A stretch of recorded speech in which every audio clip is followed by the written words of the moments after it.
ನಮಸ್ತೆ. ನಾನಿವತ್ತು ನಮ್ಮನೆಯಲ್ಲಿ ಗನ್ ಪೌಡರ್ನ ಯಾವ ರೀತಿ ಮಾಡೋದು ಅಂತ ತೋರಿಸ್ತಾ ಇದ್ದೀನಿ. 1 ಕಪ್ ಆಗೋಷ್ಟು ಕಡಲೆಬೇಳೆ, 1 ಕಪ್ ಆಗೋಷ್ಟು ಉದ್ದಿನಬೇಳೆ, 1 ಕಪ್ ಆಗೋಷ್ಟು ರೋಸ್ಟೆಡ್ ಪೀನಟ್ ಮತ್ತು 1 ಕಪ್ ಆಗೋಷ್ಟು ಡೆಸಿಕೇಟೆಡ್ ಕೋಕೋನಟ್ ಪೌಡರ್. ಅದಾದಮೇಲೆ ಒಣಮೆಣಸಿನ್ಕಾಯಿ, ಕರಿಬೇವಿನ ಸೊಪ್ಪು, ಸ್ವಲ್ಪ ಹುಣಸೆಹಣ್ಣು, ಎಣ್ಣೆ ಮತ್ತು ರುಚಿಗೆ ತಕ್ಕಷ್ಟು ಉಪ್ಪು. ಇಲ್ಲಿ ಬೆಳ್ಳುಳ್ಳಿ ಮತ್ತು ಬಿಳಿ ಎಳ್ಳನ್ನ ಲಾಸ್ಟಲ್ಲಿ ಹಾಕ್ತೀನಿ. ಮೊದಲಿಗೆ ನಾನೊಂದು ಬಾಣಲಿ ಬಿಸಿ ಮಾಡಿಕೊಂಡು ಅದಕ್ಕೆ ಸ್ವಲ್ಪ ಎಣ್ಣೆ ಹಾಕಿ ಉದ್ದಿನಬೇಳೆ, ಕಡಲೆಬೇಳೆ ಎರಡನ್ನೂ ಚೆನ್ನಾಗಿ ಹುರ್ಕೊತೀನಿ ಸಣ್ಣ ಉರಿಲಿ. ಅದಾದಮೇಲೆ ಕಡಲೆ ಬೀಜ ಕೂಡ ಹಾಕಿ ಕರಿಬೇವಿನ ಸೊಪ್ಪನ್ನು ಕೂಡ ಅದರಲ್ಲೇ ಹುರ್ಕೊತೀನಿ. ಅದಾದಮೇಲೆ ಬಿಳಿ ಎಳ್ಳು, ಡೆಸಿಕೇಟೆಡ್ ಕೋಕೋನಟ್ ಪೌಡ್ರು ಇದನ್ನು ಕೂಡ ಹುರಿದು ಸೈಡಲ್ಲಿ ಇಟ್ಕೊತೀನಿ. ಬೆಳ್ಳುಳ್ಳಿ ಮತ್ತು ಒಣಮೆಣಸಿನ್ಕಾಯಿ ಮತ್ತು ಹುಣಸೆಹಣ್ಣು ಇದನ್ನು ಸಪ್ರೇಟಾಗಿ ಹುರ್ಕೊತೀನಿ.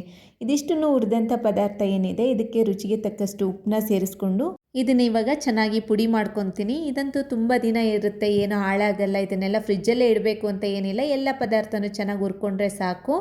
ನಮ್ಮನೇಲಿ ಒಣಕೊಬ್ಬರಿ ಇರಲಿಲ್ಲ, ಹಂಗಾಗಿ ಡೆಸಿಕೇಟೆಡ್ ಕೋಕೋನಟ್ ಪೌಡರ್ನ ಬಳಸ್ಕೊಂಡಿದ್ದೀನಿ. ನೀವೇನಾದರೂ ಮನೇಲಿ ಕೊಬ್ಬರಿ ಇದ್ದರೆ ಅದನ್ನೇ ಬಳಸ್ಕೋಬೋದು.